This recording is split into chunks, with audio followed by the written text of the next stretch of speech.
Ô, Jean, última pergunta da minha parte, tá? Sim. E assim, eu tenho que fazer ela, então eu peço pra você não ficar bravo comigo por conta disso. Mas eu queria saber beber a água, sua opinião. Você acredita que aquela cusparada, ela pode ter potencializado o bolsonarismo no Brasil? De jeito nenhum. Não? Não. Seria uma... Você acha que o Bolsonaro não aproveitou daquilo pra mostrar aquilo lá virou uma propaganda bolsonarista? Não, meu querido. Em 2013, aquilo, a cuspida na cara dele foi em 2016. 16, no impeachment da Dilma, né? Ela teve um contexto. Ele dedicou o voto dele a um torturador, ao torturador de Dilma Rousseff, um dos mais cruéis da ditadura militar.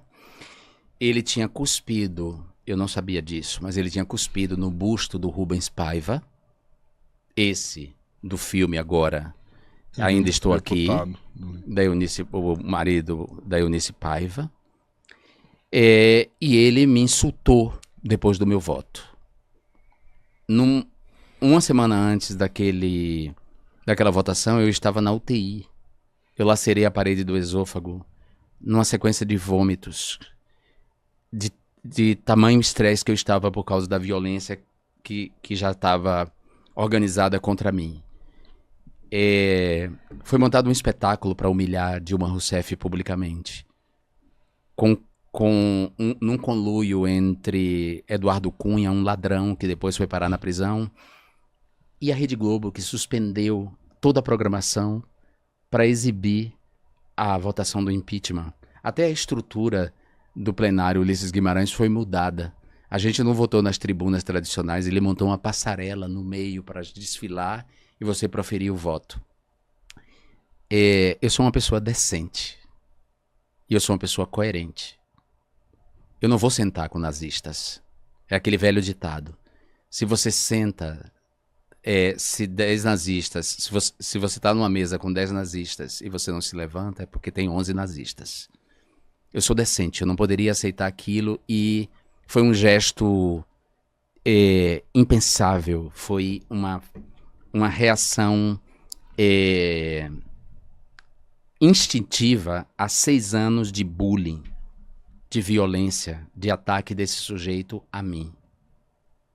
Tá? Primeiro ponto.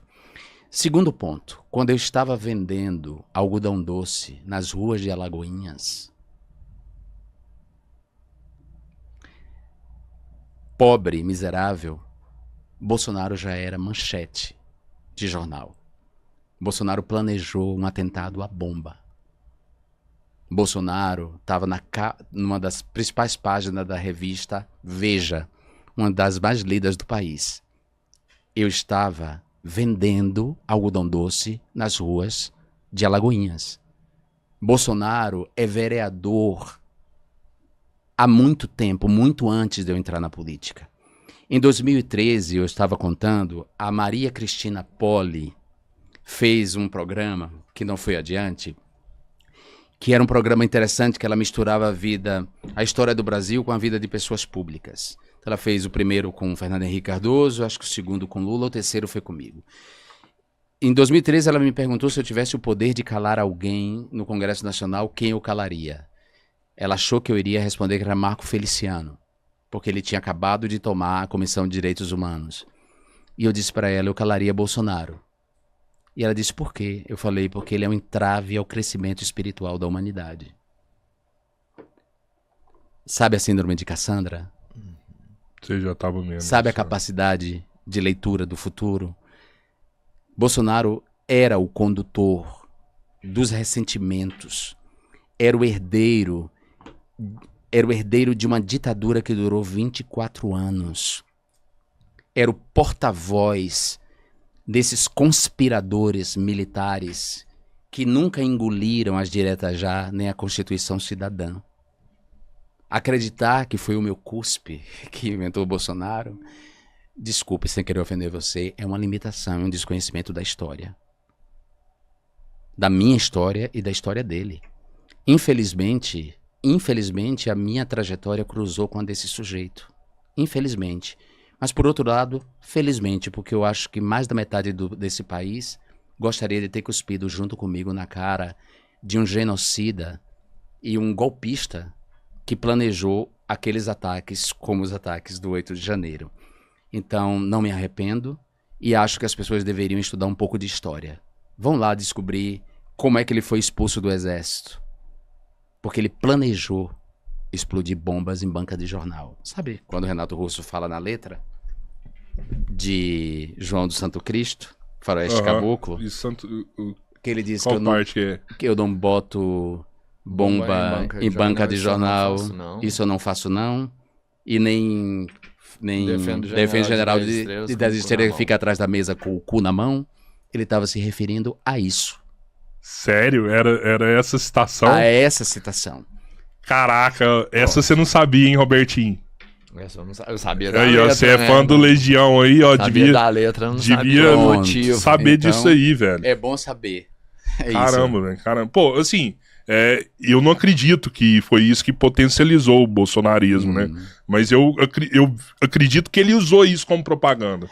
Eu acho que isso, quem pagou o preço alto por isso fui eu. Ele só... Porque, na verdade, assim, é curioso hoje, porque eu ando pelas ruas, ao contrário de 2018, que eu era insultado em toda parte, de maneira muito organizada. Hoje, desde que eu voltei do exílio, isso não tem acontecido. Muito pelo contrário. As pessoas, elas falam... Isso começou já na pandemia. Quando as pessoas começaram a perder os seus entes queridos, e ele apareceu imitando, né, uma pessoa morrendo sufocada, que eu acho para mim é o cúmulo da sociopatia. Você imitar uma pessoa morrendo sufocada sem ar, como as pessoas morriam de Covid. Muita gente começou a ressignificar o meu gesto e a dizer: eu queria ter feito o que você fez. Então, eu não me arrependo.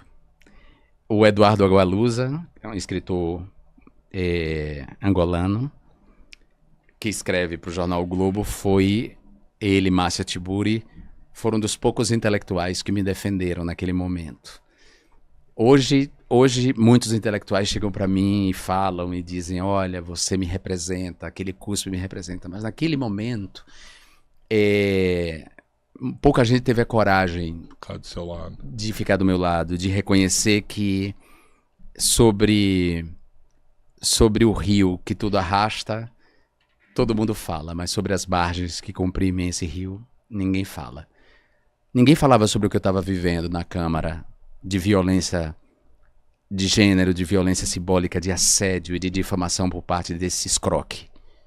Mas as pessoas se preocuparam quando eu reagi, cuspindo na cara dele. Então, eu quero dizer que eu não me arrependo, e citando o Eduardo Agualusa, ele escreveu um texto lindo, dizendo que naquela noite, o único gesto digno foi o meu.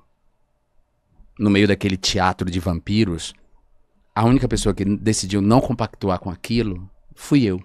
E aí ele disse que esse gesto entra para os grandes gestos da história que só serão compreendidos depois. Como a decisão da Rosa Parks de não levantar do banco do ônibus durante a segregação americana, ou o estudante que enfrentou na Praça da Paz Celestial os tanques, e outros, ou aquele atleta afro-americano que levantou o punho durante as Olimpíadas. Ou seja, são gestos que no momento as pessoas não compreendem e até atacam quem faz. Mas são gestos que mudam a história. Eu não tenho nenhum arrependimento de ter feito aquilo.